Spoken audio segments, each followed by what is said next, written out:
Assalamualaikum, selamat sore teman-teman Visalen aku. Kenalkan, aku Adam, NRP 068 dari Kedokteran Angkatan 24. Kali ini aku akan menjelaskan sedikit tentang case kedua, khususnya di bagian anatomi, histologi, dan juga review fisiologi dari renal. Sebelum itu kita masuk ke overview-nya. Jadi, Menik, mahasiswi FK, tengah kumpul bersama keluarga. Nah, keluarganya melakukan lomba. Opa-omanya di sini ikut lomba. Nah, lalu berkeringat sangat banyak. Di sini opa-oma kekurangan cairan. Otomatis volume plasma darahnya menurun. Ketika volume plasma darah menurun, maka akan ada refleks homeostasis, yaitu pada jangka pendeknya adalah refleks baroreseptor, di mana nanti akan diterima oleh baroreseptor ini penurunan tekanan darah, lalu akan ada uh, aktivasi sistem saraf simpatis yang meningkatkan curah jantung. Jadi tekanan darah yang turun tadi akan dinaikkan oleh vasokonstriksi ya, dan juga peningkatan detak jantung. Nah, selain itu, di sini opa-oma juga kehilangan cairan dan juga elektrolit lewat keringatnya. Seperti itu. Kehilangan cairan evaporatif, contohnya seperti itu ya. Nah, yang kehilangan apa? Khususnya adalah natrium dan juga klorin. Karena komposisi keringat itu ada H2O dan juga garam. Oke, lalu di sini disediakan minuman isotonik seperti itu. Nah, setelah olahraga, setelah lomba ya di sana, mereka, keluarga Menik, masuk ke dalam ruangan, lalu di dalam ruangan mereka minum minuman isotonis, lalu makan ciki, dan ingin berkemih seperti itu. Nah, kenapa ingin berkemih? Karena di sini di dalam darahnya sudah ada peningkatan plasma darah seperti itu. Sudah ada peningkatan cairan di dalam tubuhnya. Sehingga harus dikeluarkan melalui urin. Dan karena suhunya tidak panas, tidak dikeluarkan melalui keringat seperti itu. Tidak ada peningkatan suhu tubuh di sana, jadi dikeluarkan melalui urin seperti itu. Oke, sekarang kita lanjutkan ke bagian anatomi. Oh, sebelum itu, setelah ini si Menik melihat saudara-saudaranya tadi, dia tersenyum, teringat materi ujiannya, asam basa, elektrolit, dan juga cairan. Bagaimana regulasi juga keseimbangannya. Oke, saya lanjutkan ke bagian anatominya. Jadi di sini satu organ yang berperan adalah renal. Oke, renal sendiri dia ada di regio lumbaris dextra sinistra. Dia berada di setinggi vertebra torakal 12 hingga lumbal 3 seperti itu. Oke. Nah, si renal sendiri dia ada dua titik ya.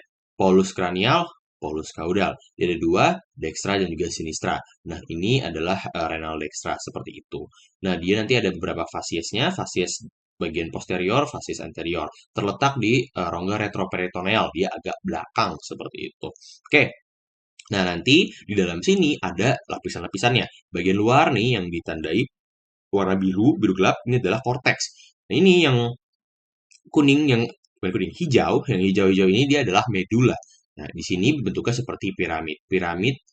Piramida renalis bertini seperti itu. Nah, nanti ada bagian basisnya, ada bagian apexnya. Apexnya ini nanti akan berhubungan dengan sebuah saluran yang kita sebut sebagai kalix minor. Nah, kalix minor ini nanti akan bergabung dengan kalix minor lain membentuk kalix mayor. Kalix mayor nanti dia akan masuk ke saluran besar yang kita sebut sebagai pelvis renalis. Pelvis renalis nanti dia akan keluar melalui celah yang kita sebut sebagai hilus renalis. Nanti dia akan menuju ke ureter. Oke, nah, selain itu, di renal juga dia dibungkus oleh fasies ya. Uh, Kapsula adiposa, kapsula fibrosa, juga fasies renalis gerota. Ya, seperti itu. Oke, iya, fasies renalis grisoni dan juga gerota. Oke. Nah, lalu untuk vaskularisasi sendiri, dia mendapat perdarahan dari aorta abdominalis bercabang menjadi arteria renalis dexa sinistra sesuai dengan renalnya. Oke, arteria renalis ini nanti dapat bercabang menjadi arteri-arteri yang lebih kecil. Arteri-arteri yang lebih kecil ini nanti dia dapat berfungsi dalam fisiologisnya, khususnya dalam filtrasi. Nah, yang berfungsi dalam filtrasi adalah arteriol aferen bersama dengan kapiler glomerulus, lalu arteriol eferen, seperti itu. Nah, lalu setelah melewati semua tadi, dia akan menuju ke vena renalis, seperti itu. Lalu di ujung-ujungnya dia akan bermuara di vena cava inferior. Nah, renal sendiri dia dipersarafi oleh nervus splanchnicus, ya, dia nanti akan bercabang menjadi ramus plexus renalis seperti itu. Oke, Untuk histologinya sendiri, intinya dia ada nefron. Satu nefron itu ada corpus malpighi dan juga tubulus uriniferus. Nah, untuk corpus malpighinya sendiri, dia ada capsula Bowman, nanti dia ada dua ya, capsula Bowman pars parietal dan juga pars visceral. Visceral yang nanti dia menempel pada si glomerulus. Nah, yang bagian parietal dia adalah yang membungkusnya seperti itu. Ada celah di antaranya. Oke. Nah, lalu nanti ada tubulus uriniferus. Ini ada dua, tubulus contortus proximal, tubulus contortus distal. Nah, di antara kedua tubulus ini, dia nanti ada ansa Henle. Ansa Henle yang segmen tebal, segmen tipis. Seperti itu. Segmen tebalnya nanti ada yang pars descendens juga ascendens. Seperti itu. Oke. Nah, di glomerulus, kapsula Bowman glomerulus corpus malpighi, dia ada pertemuan antara corpus malpighi tadi dengan tubulus uriniferus, khususnya tubulus contortus distal. Nah, pertemuannya ini adalah sel makula densa, seperti itu. Oke, sel makula densa. Nah, selain itu juga ada sel mesangial, sel juxtaglomerulus, di mana nanti dia akan membentuk aparatus juxtaglomerular, seperti itu. Oke, di sini saya akan bahas juga untuk bagian si Ansa Henle-nya. Di Ansa Henle sendiri dia ada yang ascendens juga descendens. Untuk yang bagian descendens dia permeable terhadap air. Kenapa? Karena banyak sekali aquaporin. Aqua, air, porin, pori. Nah, jadi di dalam situ ada sangat banyak aquaporin yang sehingga dia sangat mudah air untuk masuk. Seperti itu. Nah, lalu untuk yang ascendensnya, dia sangat permeable terhadap solutan. Nah, contohnya seperti natrium, kalium, dan juga klorin. Kenapa? Karena dia ada co-transport dari molekul-molekul tadi, seperti itu. Oke, lalu masuk setelah itu ke tubulus contortus distal. Di sini ada sel prinsipal yang dapat dipengaruhi oleh hormon aldosteron. Turun ke bawah, ductus colligens dan ductus collectivus. Di sini ada sel yang mengatur asam basa, yaitu sel interkalat A dan B, serta sel prinsipal yang juga berfungsi untuk meretensi air seperti itu. Mengapa? Karena dia dirangsang nanti dari ADH atau vasopresin. Oke, itu untuk anatomi dan juga histologinya. Saya akan bahas sedikit mengenai fisiologinya seperti itu. Nah, ini ada di atas sini ya. Oke, jadi di sini di dalam renal sendiri akan terjadi beberapa hal, yaitu filtrasi, reabsorpsi, sekresi. Nah, untuk filtrasi sendiri dia terjadi di glomerulus, filtrasi glomerulus. Nah, jadi di glomerulus itu arteriol aferen akan membawa molekul-molekul ini, nah lalu dia akan ditekan dengan tekanan glomerulus ya, kapiler glomerulus menuju masuk ke dalam glomerulusnya. Oke, dia akan disaring oleh beberapa lapisan, yaitu endotel terfenestrasi 2 lapis, lalu lamina basal. Lamina basal ini bermuatan negatif, sehingga nih natrium, kalium, Ca2+, ya, magnesium bisa terikat. Nah, Cl-, HCO3-, kenapa dia bisa masuk juga? Karena di sini dia tidak terlalu negatif. Dia sudah mulai mendekati netral. Oke, terfiltrasi di sana. Nah, selain itu dia akan difiltrasi juga oleh podosit dan juga nefrin. Sehingga di dalam glomerulus nanti akan ada molekul ini ditambah glukosa, lipid, dan juga asam lemak, laktat. Bukan asam lemak, asam amino. Seperti itu. Oke. Nah, lalu masuk ke tubulus proksimal, tubulus contortus proksimal. Di sini akan terjadi banyak pertukaran elektrolit. Kenapa? Karena akan terjadi pertukaran ion di sel membran basalnya, seperti itu. Oke, di sel prinsipalnya, tubulus contortus proksimal, nanti akan terjadi pertukaran natrium. Jadi akan ada pompa K+, K+ dan juga Na+, seperti itu. Antiporter K+, Na+. 3 natrium keluar, 2 kalium masuk. Mohon maaf, ini pompa kalium, natrium, ATPase. Oke, menggunakan ATP. Nah, di dalam sel prinsipalnya nanti akan terjadi penurunan konsentrasi natrium. Sehingga natrium di dalam lumen tubulus contortus proksimal bisa masuk ke dalam si sel prinsipal tadi. Nah, di dalam sel prinsipal tadi, kan dia masuk nih, dia juga membawa glukosa, laktat, lalu asam amino. Seperti itu. Dibawa masuk ke dalam darah, reabsorpsi. Oke, K+, Cl-, magnesium, kalsium, dia nanti akan masuk melalui celah antar sel. Jadi di antara sel epitel ini akan ada celah-celah gitu, celah-celah lumayan tipis ya. Oke, ini anggap ini epitelnya, di sini garisnya itu adalah celah-celahnya. Nah, nanti si klorin, kalsium, kalium, ya kalium juga, magnesium, dia bisa masuk melalui celah ini. Gitu, menuju ke lumen interstisial. Dan, oke, nah lalu lanjut. Lipid bagaimana dengan urea? Dia juga sama, melalui celah antar sel tadi. Dan, turun ke Ansa Henle, bagian descendants atau pars descendantnya. Di sini saya bilang tadi memiliki banyak aquaporin. Oke, H2O nanti, ingat tadi sebelum dia masuk ke dalam darah, dia akan menuju ke lumen interstisial. si molekul-molekul ini. Nah, karena di dalam lumen interstisial akhirnya menjadi sangat asin, lalu air tadi melalui aquaporin ikut masuk ke dalam lumen interstisial akibat perubahan tekanan osmotik seperti itu. Dan lalu lalu berapa tekanan osmotiknya? Ketika dia selesai dari glomerulus, masuk ke tubulus contortus proximal, tekanannya ada 300 miliosmol. Nah, renal harus menjaga tekanan ini melalui counter current exchanger. Mudahnya apa? Jadi, counter current exchanger ini adalah mekanisme yang dilakukan oleh renal melalui pertukaran H2O dan juga garam untuk menjaga konsentrasi, gradien konsentrasi dan juga tekanan miliosmol, sehingga tidak terjadi kelebihan H2O di urin atau kekurangan H2O di urin. Seperti itu.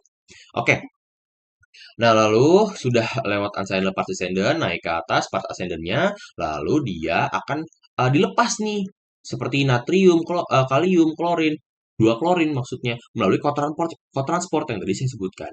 Oke, nah disinilah counter current exchanger akan terjadi.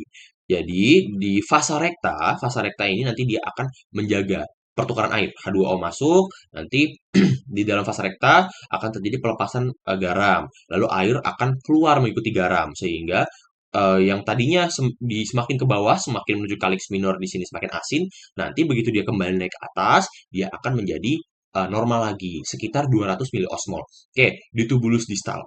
Nah, di tubulus contortus distal akan terjadi sekresi. Sekresi apa? Sekresi kalium. Nah, di sini terjadi karena ada beberapa rangsangan seperti itu. Penurunan tekanan darah, penurunan garam atau penurunan natrium, dan juga peningkatan kalium dalam darah seperti itu.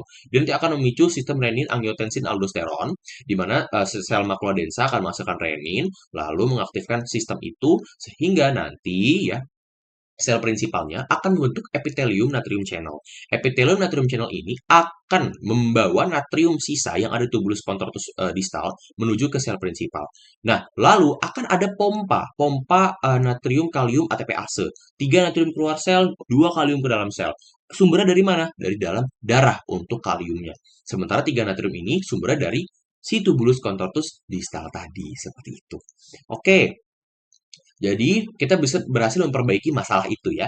Nah, lalu kita lanjut lagi. Lanjut terus ya kan ke bawah. Oh yes, selain itu juga aldosteron tadi akan memicu pembentukan kanal kalium sehingga kalium yang tadi masuk ke dalam sel prinsipal akan dibuang bersama dengan urin.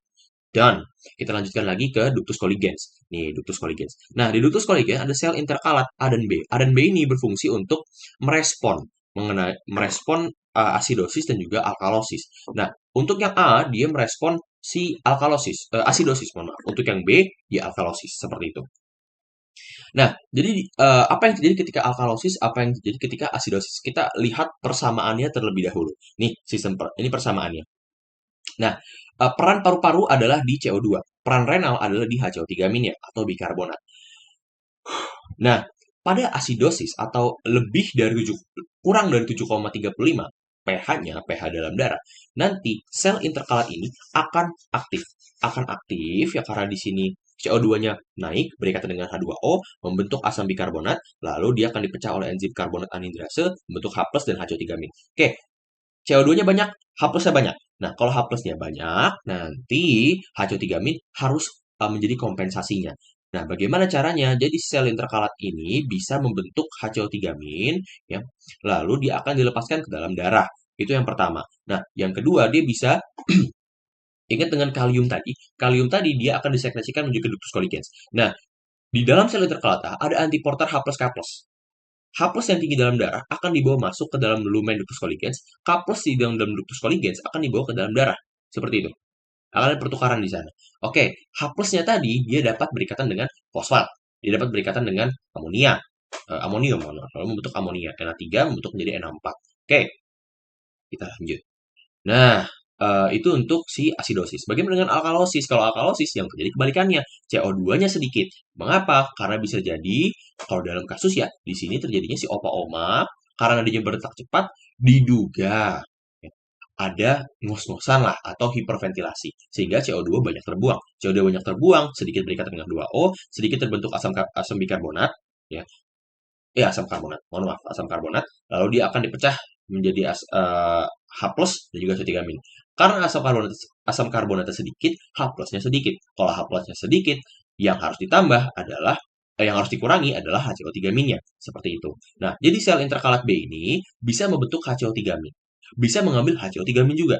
Membentuk HCO3-min dilepas ke dalam ductus coligans. Mengambil HCO3-min dari dalam darah, melepasnya ke dalam ductus coligans juga. Seperti itu. Nah, lalu ada juga antiporter juga. Antiporter H+K+. Tapi arahnya kebalik.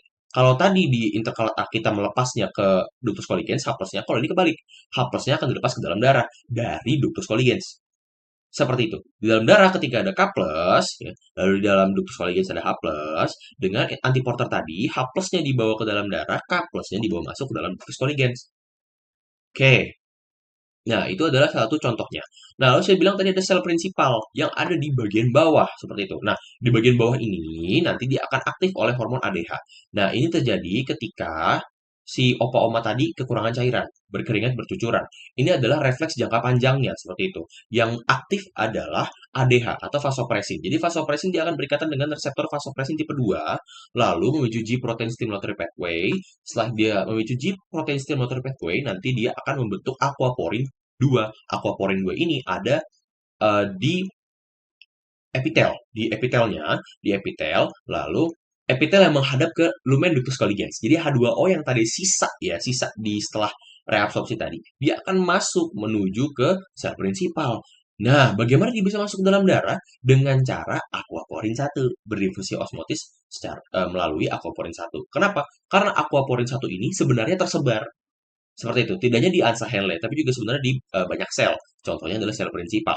Nah, setelah terbentuk aquaporin 2, H2O masuk, lalu dia akan masuk ke dalam lumen interstisial, dan setelah ke lumen interstisial dia bisa berdifusi osmotik ke dalam pembuluh darah, karena di dalam pembuluh darah banyak uh, solutan seperti itu.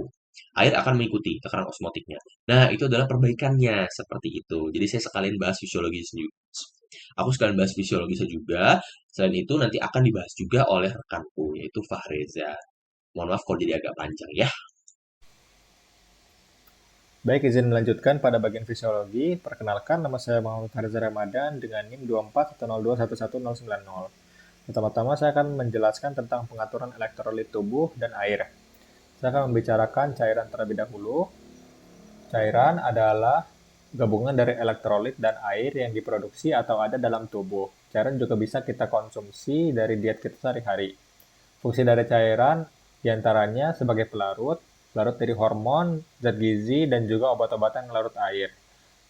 Cairan juga sebagai pelarut dalam plasma darah dan juga cairan interstisial. Lalu fungsi lain dari cairan sebagai pelindung, diantaranya cairan cerebrospinal, cairan sinovial, dan juga cairan amnion. Lalu fungsi lainnya yaitu sebagai media transport pada plasma darah, jaringan limfatik, dan juga bagian interstisial. Selanjutnya adalah keseimbangan elektrolit. Elektrolit yang diantaranya ada natrium, kalium, kalsium, klorida, fosfat, dan juga bikarbonat akan diatur oleh beberapa organ. Di antaranya yaitu pada organ ginjal melalui filtrasi, reabsorpsi, dan juga sekresi. Lalu dapat juga diatur oleh organ paru-paru melalui respirasi. Walaupun pengeluaran dan juga pemasukan yang didapat dari respirasi ini berjumlah sangat sedikit. Lalu pengaturan juga bisa dipengaruhi oleh hormon diantaranya ADH untuk air, aldosteron untuk natrium dan juga kalium, lalu PTH untuk kalsium dan juga fosfat. Selanjutnya adalah keseimbangan cairan. Volume total cairan dalam tubuh berbeda sesuai dengan jenis kelamin. Untuk laki-laki, cairan dalam tubuh adalah 60%, sedangkan cairan tubuh pada perempuan adalah 55%. Hal ini dikarenakan uh, otot pada laki-laki itu lebih banyak dibandingkan pada perempuan. Sedangkan otot itu menyimpan banyak air. Lalu perempuan juga lebih sedikit karena lebih banyak jaringan lemak. Sedangkan jaringan lemak itu menyimpan sedikit air. Cairan dalam tubuh ini dibagi menjadi dua, yaitu cairan intrasel yang berisikan 2/3 dari total cairan tubuh dan juga cairan ekstrasel yang berisikan 1/3 dari total cairan tubuh. Cairan ekstrasel ini dibagi menjadi dua lagi, yaitu interstisial dan juga intravaskular. Untuk interstisial ini mengambil 3/4 daerah cairan ekstrasel, sedangkan cairan intravaskular ini mengambil 1/4 dari cairan ekstrasel. Cairan intrasel cairan intrasel didominasi oleh elektrolit seperti kalium, fosfat, dan juga magnesium. Sedangkan cairan ekstrasel didominasi oleh elektrolit seperti natrium, klorida, bikarbonat, dan juga kalsium. Lalu saya akan menjelaskan tentang tekanan osmotik. Jadi tekanan osmolaritas itu sendiri adalah rasio antara cairan dan juga zat larut dalam tubuh. Jadi apabila zat larutnya itu lebih banyak dibandingkan air akan menyebabkan hipertonik. Apabila terlalu sedikit zat larutnya dibandingkan air menyebabkan hipotonik. Apabila seimbang dia itu akan dinamakan isotonik. Jadi tekanan osmotik ini terjadi apabila tekanan osmotik adalah pergerakan air yang dipengaruhi oleh tekanan osmolaritas, jumlah osmolaritasnya. Jadi seperti contoh yang pertama ini, pada bagian interstisial dia itu hipertonik karena lebih banyak zat larut dibandingkan airnya. Sedangkan pada bagian sel itu dia hipotonik karena lebih banyak air dibandingkan zat larutnya. Maka air akan berpindah secara osmosis dari sel ke bagian interstisial untuk menyeimbangkan dari keduanya sehingga menjadi isotonik. Pada bagian tengah ini lalu yang di tengah ini ada pada bagian isotonik karena seimbang antara zat larut dan air. Selanjutnya yang bagian bawah itu kebalikan dari yang sebelumnya. Air akan bergerak dari bagian interstisial menuju ke bagian sel untuk menyeimbangkan osmolaritas dari kedua bagian.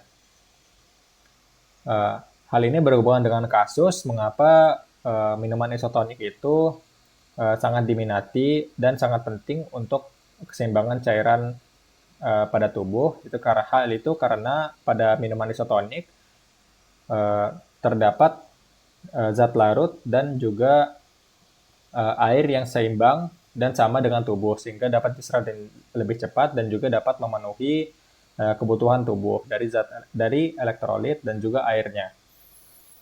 Selanjutnya ada regulasi cairan.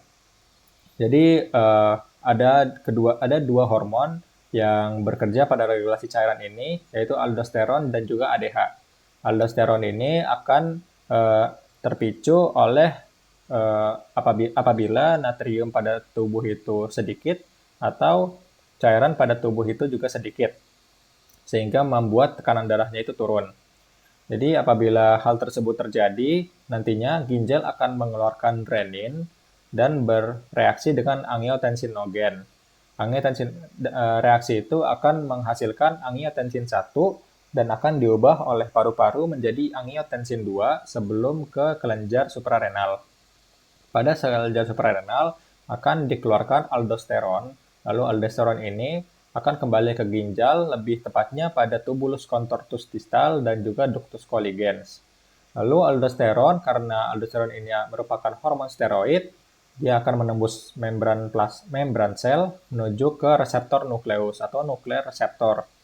Nantinya akan memfosforilasi protein, lalu membuat kanal protein yang nantinya akan mereabsorpsi natrium dan juga mensekresi dari kalium dan juga hidrogen, sehingga kadar natrium dalam darah itu naik. Selanjutnya ada ADH yang disebabkan oleh osmolaritas plasma dan juga volume darah itu naik, atau kita itu kekurangan air. Jadi nanti hipotalamus akan mengeluarkan ADH menuju ke hipofisis posterior, lalu ADH ini akan menuju ke ginjal pada tubulus contortus distal dan juga ductus colligens dan berikatan dengan reseptor vasopressin 2. Nantinya akan menyebabkan reaksi G-stimulating protein yang nantinya akan memfosforilasi protein dan membuat kanal aquaporin 2 yang dapat mereabsorpsi air. Jadi reabsorpsi air ini akan terjadi bersamaan dengan reabsorpsi natrium karena natrium ini dapat menarik air keluar untuk menuju ke dalam plasma darah sehingga volume dalam darah itu akan naik. Nah, lalu apabila volume dalam darah itu melebihi batas normal, akan menyebabkan tekanan darah itu naik. Apabila itu terjadi, jantung akan mendeteksi lalu akan mengeluarkan hormon ANP atau atrial natriuretic peptide. Hormon ini nantinya dapat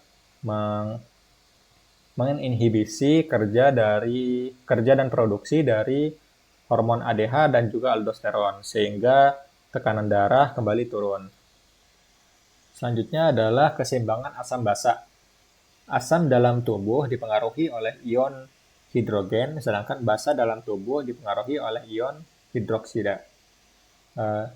Lalu pH dalam tubuh, batas normalnya itu berkisar dari 7,5 hingga 7,45. Selanjutnya adalah gangguan asam basa.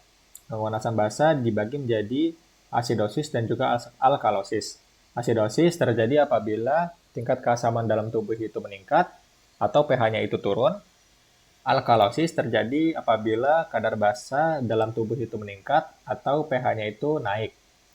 Asidosis dan alkalosis dibagi lagi menjadi dua, yaitu metabolik dan respiratorik. Untuk metabolik nantinya akan diseimbangkan oleh organ ginjal, lalu untuk respiratorik akan diseimbangkan oleh organ paru-paru melalui respirasi. Sedangkan oleh ginjal itu melalui reabsorpsi dan juga ekskresi. Selanjutnya adalah sistem buffer. Sistem buffer adalah sistem penyangga asam basa dalam tubuh yang menjaga pH darah itu tetap stabil. Contohnya adalah sistem buffer bikarbonat. Jadi apabila kadar CO2 dalam tubuh ini naik, nantinya dia dapat bereaksi dengan air membentuk H2CO3 dan H2CO3 ini dapat dipecah menjadi hidrogen dan juga bikarbonat sehingga keasaman dalam tubuh itu dapat naik. Reaksi ini reversibel. Jadi apabila kadar keasaman dalam tubuh itu naik, maka kelebihan dari hidrogen akan bereaksi dengan bikarbonat untuk membentuk H2CO3. Lalu H2CO3 ini nantinya akan membentuk CO2 dan H2O, lalu CO2 ini nantinya akan dibuang melalui respirasi, sehingga kadar hidrogen dalam tubuh itu menurun dan menjaga keseimbangan asam basa dalam tubuh. Contoh lain adalah sistem buffer protein pada hemoglobin. Jadi hemoglobin ini dapat berikatan dengan ion hidrogen untuk membentuk ini sebenarnya tulisannya HHB. Namun hemoglobin ini tidak bisa berikatan dengan oksigen. Jadi apabila kadar asam dalam tubuh itu naik, maka hidrogen ini akan berikatan dengan hemoglobin. Sebaliknya apabila kadar asam dalam tubuh ini menurun, maka hemoglobin ini akan melepaskan hidrogen untuk menurunkan pH atau menetralkannya lagi. Selanjutnya, contoh lain adalah sistem buffer fosfat. Hidrogen dapat berikatan dengan fosfat untuk membentuk H2PO4-. Sebaliknya, apabila keasamannya itu turun, maka H2PO4- ini akan dipecah menjadi hidrogen dan juga fosfat dan dapat meningkatkan kadar keasaman dalam tubuh. Lalu berikut adalah mekanisme dari keseimbangan asam basa pada ginjal. Keseimbangan asam basa ini terjadi pada ductus colligens dan juga tubulus contortus distal, lebih tepatnya pada sel interkalasi A dan juga sel interkalasi B. Untuk sel interkalasi A ini dipakai dalam keadaan asidosis. Jadi tingkat keasaman pada tubuh itu lagi tinggi. Jadi CO2 ini nantinya akan menuju ke dalam sel dan berikatan dengan H2O. Nantinya akan membentuk H2CO3 dan memecah menjadi H+ dan juga HCO3- atau bikarbonat. Nantinya hidrogen ini akan dibuang ke dalam lumen ginjal, lalu bikarbonat ini akan direabsorpsi ke dalam darah untuk menetralkan pH di dalam darah. Selanjutnya, kebalikannya untuk sel interkalasi B ini dipakai dalam keadaan alkalosis atau basa dalam tubuh itu kadarnya naik. Sama, nanti CO2 akan masuk ke dalam sel, lalu berikatan dengan H2O, membentuk H2CO3, lalu akan dipecah menjadi hidrogen dan juga bikarbonat. Lalu nanti bikarbonat ini akan dibuang melalui urin dan hidrogennya ini akan direabsorpsi untuk menetralkan kadar asam basa dalam tubuh. Selanjutnya adalah respirasi dalam menyeimbangkan asam basa dalam tubuh. Berhubungan dengan sistem buffer yang bikarbonat ini, nantinya apabila laju respirasi itu tinggi, otomatis CO2 yang dikeluarkan itu akan semakin banyak, membuat kadar CO2 dalam tubuh itu sedikit.